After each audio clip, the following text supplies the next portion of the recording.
Le 22 novembre dernier, le vendredi 22 novembre, le président chinois Xi Jinping, qui est le deuxième homme le plus puissant de la planète, le vendredi dernier, Monsieur Xi Jinping, il était où? Il a fait une escale, il a même passé la nuit à Casablanca au Maroc. Oui, Monsieur Xi Jinping a préféré passer la nuit à Casablanca, faire escale à Casablanca, rester au Maroc et il ne s'est pas arrêté en Algérie. La moindre des choses, le président chinois n'est pas Casablanca ou la Alger, c'est à côté. Pourquoi il s'est arrêté à Casablanca, il ne s'est pas arrêté à Alger? Il a directement pensé à qui? Il a pensé au Maroc. D'ailleurs, un accueil royal lui a été réservé au Maroc. L'héritier du roi marocain actuel, Mohamed VI, son héritier Moulay Hassan, est parti l'accueillir. Il y a eu donc une rencontre officielle entre les dignitaires marocains et le président chinois. Même l'agence de presse chinoise a parlé en termes très élogieux des rapports entre la Chine et le Maroc. Cette visite apportera une nouvelle dynamique à la diversification, à l'intensification des relations bilatérales entre la République populaire de Chine et le Maroc, tout en enrichissant notre partenariat stratégique. La Chine soutient les efforts du Maroc pour préserver sa stabilité et sa sécurité. Une solidarité entre les deux pays se manifeste dans les grands dossiers vitaux. J'ai attendu 24 heures. J'ai attendu plus que 24 heures. J'ai attendu 48 heures. Voilà, pour être tout à fait sincère, pour voir est-ce que cet événement, dont personne n'a voulu parler en Algérie, allait réveiller les curiosités, susciter des interrogations ou la soulever des questions. Et pourtant, ce n'est pas n'importe quel événement. Le 22 novembre dernier, le vendredi 22 novembre, le président chinois Xi Jinping, qui est le deuxième homme le plus puissant de la planète, après le président américain. Et nous avons deux hommes puissants dans la planète aujourd'hui. La Chine est une puissance en rivalité absolue avec les États-Unis d'Amérique et elle dispute les États-Unis d'Amérique et la Chine se disputent le leadership mondial. Et la Chine aujourd'hui est à la tête de la création d'un monde multipolaire pour que le monde n'ait plus un seul gendarme que les États-Unis d'Amérique. Xi Jinping, le président de la République populaire de Chine, n'est pas n'importe qui. N'est pas n'importe qui. Le vendredi dernier, Monsieur Xi Jinping, il était où? Il a fait une escale, il a même passé la nuit à Casablanca au Maroc, alors qu'il revenait d'une rencontre internationale importante qui est le G20, excusez-moi, le G20 au Brésil. Le G20, c'est le groupe des 20 pays les plus riches et les plus développés du monde. Oui, M. Xi Jinping a préféré passer la nuit à Casablanca, faire escale à Casablanca, rester au Maroc et il ne s'est pas arrêté en Algérie. Et personne n'en parle. La moindre des choses, le président chinois n'est pas Casablanca ou la Alger, c'est à côté. Pourquoi il s'est arrêté à Casablanca, il ne s'est pas arrêté à Alger? Alors que nous avons toujours été, le partenaire privilégié de la Chine. Le partenaire privilégié de la Chine. Le partenaire historique de la Chine dans la région. L'ami historique de la Chine dans la région. Les relations historiques entre la Chine et l'Algérie ont toujours été puissantes. Nous avons été pendant pratiquement de 2010, 2013, ça a commencé depuis 2010, mais ça a pris d'importance de 2013 jusqu'à 2020, jusqu'à 2019, date de départ d'Abdelaziz Bouteflika, le premier partenaire commercial de la Chine au Maghreb et même en Afrique du Nord. Les intérêts chinois en Algérie étaient très importants et les intérêts algériens avec la Chine étaient très importants. Et pourtant, le vendredi 22 novembre, M. Xi Jinping, l'homme le plus fort de la République populaire de Chine, le président de la Chine, n'a absolument pas pensé à l'Algérie. Il a directement pensé à qui?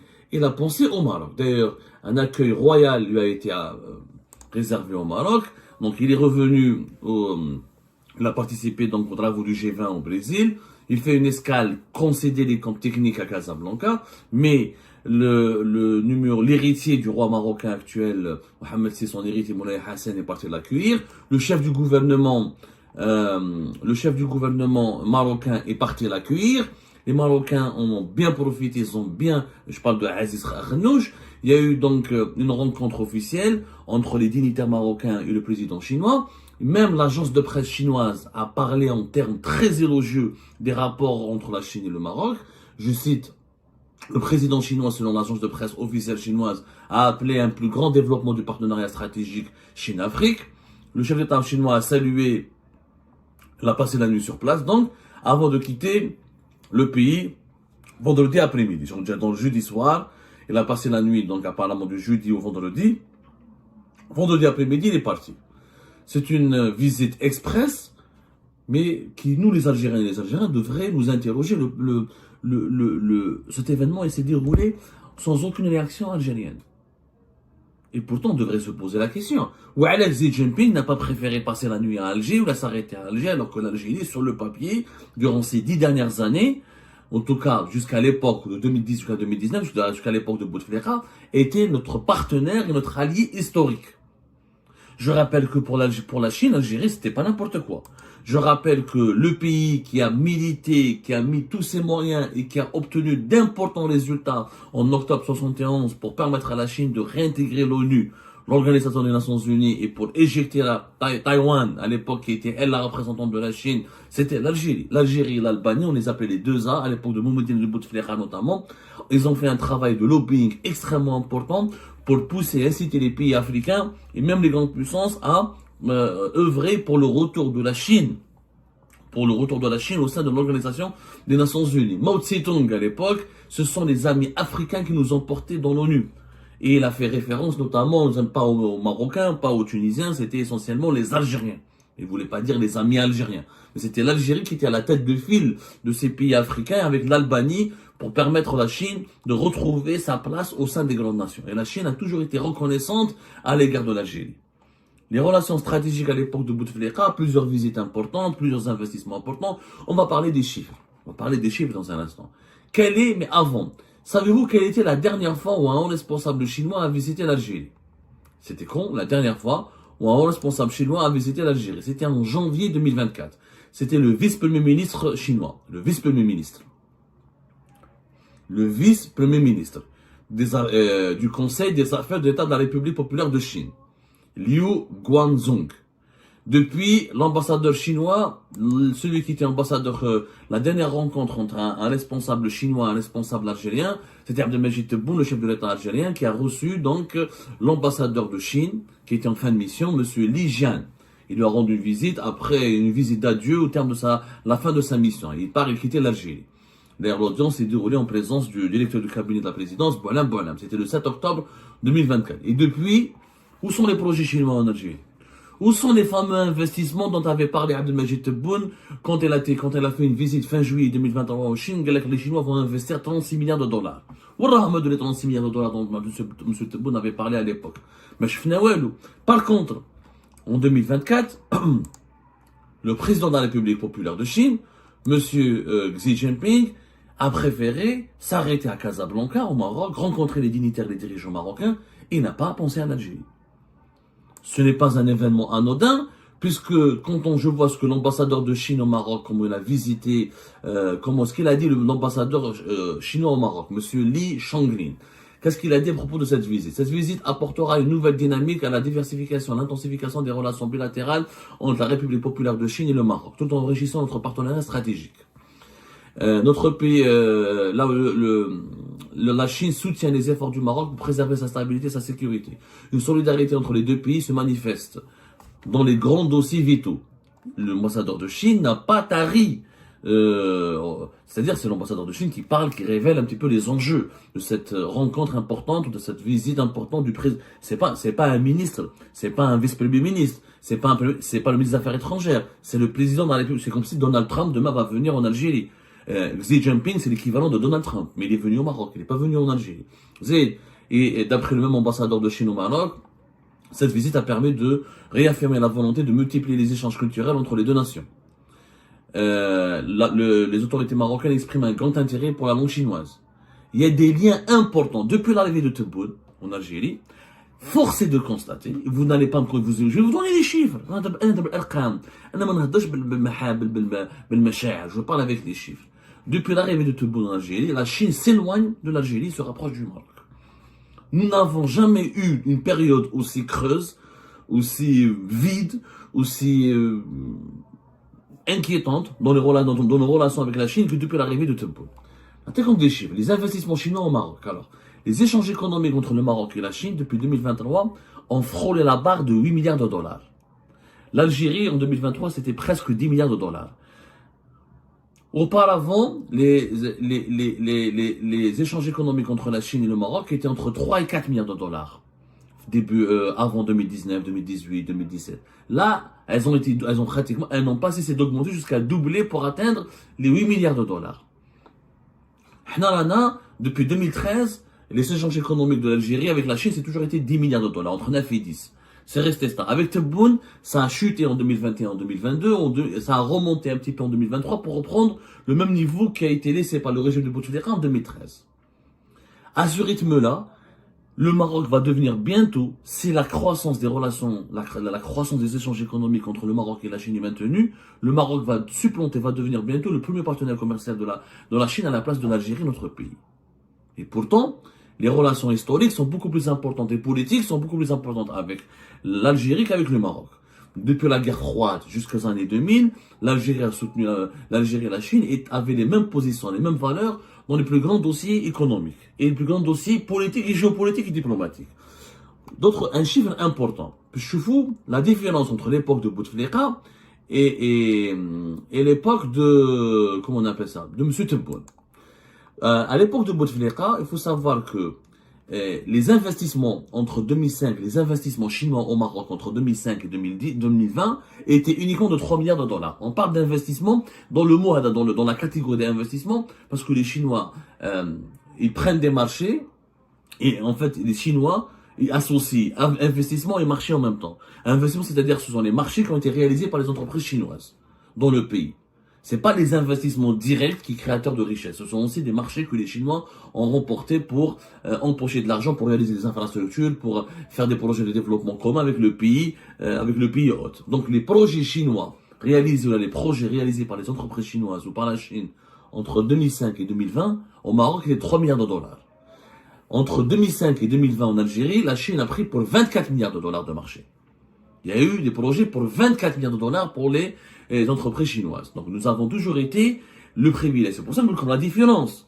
Nous avons toujours été les partenaires, les privilégiés, les amis traditionnels. Bien, M. Tebboune, ça est en train de changer totalement. En une année, en 2023, les entreprises chinoises ont conclu et signé des accords pour investir 10 milliards d'euros au Maroc.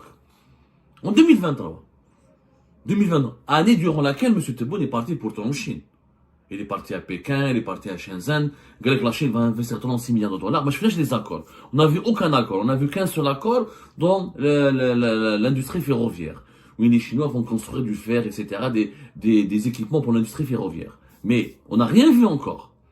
Les Chinois prennent des marchés en Algérie pour réaliser. Tebboune leur a donné donc le marché pour réaliser des marchés importants pour le projet de Raj Bilet, notamment pour les lignes de chemin de fer, notamment pour les usines de transformation du fer, etc. Mais au Maroc, ils ont pris 10 milliards. Ils ont pris. Le Maroc a pris 10 milliards. Les entreprises chinoises vont investir 10 milliards de dollars. Au point où le Maroc, selon le grand quotidien financier économique de Britannique, le magazine économique britannique Economist, le Maroc est devenu parmi les 5 pays visés en 2023 par les investissements chinois. Il est devenu parmi le top 5 des pays les plus ciblés par les investissements chinois. Les investissements chinois qui ont été signés sont essentiellement en 2023 dans la fabrication des batteries électriques et les composants des voitures électriques. Une seule entreprise, une grande entreprise chinoise qui s'appelle la CNGR, qui a signé un partenariat avec le fonds MEDA. Le fonds MEDA est le principal actionnaire, c'est la famille royale marocaine. Ils vont investir pour 4 milliards de dollars. Le CNGR, c'est un grand groupe chinois qui se consacre principalement à la recherche et au développement, à la production, au traitement des matériaux cathodiques pour les batteries au lithium. Tout ce qui est vente, traitement, production, développement des précurseurs de matériaux cathodiques pour les batteries au lithium. Les Chinois, vous savez, aujourd'hui sont les premiers vendeurs et fabricants de voitures électriques au monde. Et, à travers Buick, à travers Geely, ils ont une dizaine de marques qui sont en train de dominer le marché mondial. Il y a un seul concurrent américain, c'est Tesla. Donc, quand vous prenez l'année 2023, les classements des plus grands vendeurs de voitures au monde, c'est des voitures chinoises. Tesla, barque, elle est première encore, mais tout derrière, les quatre derrière, il y a Volkswagen, les Allemands qui essaient, il y a un peu Stellantis qui essaie de concurrencer, mais Gabui, Geely, les grands groupes chinois sont en train de dominer les voitures, le marché des voitures électriques, et on dit qu'en 2024, les Chinois vont détrôner Tesla. D'ici la fin de l'année 2024, on attend les statistiques, visiblement, sont en train, ils risquent de vraiment dépasser Tesla et devenir euh, les premiers vendeurs et fabricants de voitures électriques dans le monde. Et donc, les Chinois, pour fabriquer, pour concurrencer, comme ils sont surtaxés en Europe, comme ils ont un problème, comme ils sont absolument surtaxés, etc. En Europe, ils ont des problèmes comment on appelle ça, avec les autorités américaines et européennes qui veulent empêcher le dumping parce qu'ils accusent la Chine de dumping et qui veulent pas et qui veulent empêcher que les voitures électriques chinoises ne dominent les marchés occidentaux, etc. Les Chinois ont identifié le Maroc comme leur porte d'entrée, comme la porte d'entrée sur l'Union européenne pour fabriquer des voitures pas chères, pour fabriquer des composants de voitures électriques pas chères, pour ensuite les exporter vers le marché européen en passant par le Maroc, parce que quand ils vont investir au Maroc, l'Union européenne ne va pas surtaxer, ne va pas appliquer les surtaxes et les sanctions sur les voitures électriques chinoises, parce que elles ne proviendraient pas de Chine, mais elles proviendraient du Maroc. Mais la question qui se pose, pourquoi les Chinois n'ont pas investi en Algérie?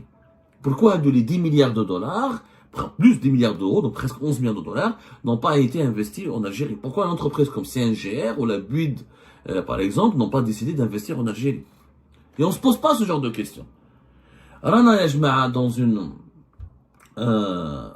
nouvelle configuration, mais vraiment nous sommes dans une nouvelle configuration, totalement nouvelle, où les Chinois ont décidé, qu'on le veuille ou non, ils sont en train d'ignorer notre pays, l'Algérie, alors on avait le chiffre, ils avaient réalisé pour 24 milliards de dollars de marché entre 2005 et 2020, uniquement 3 milliards de dollars de marché au Maroc entre 2005 et 2020, mais en 2022-2023, changement total de la position chinoise qui décide de plus miser sur le Maroc que sur l'Algérie. La preuve, la visite express et claire du président de la République de Chine qui a préféré Casablanca à Alger.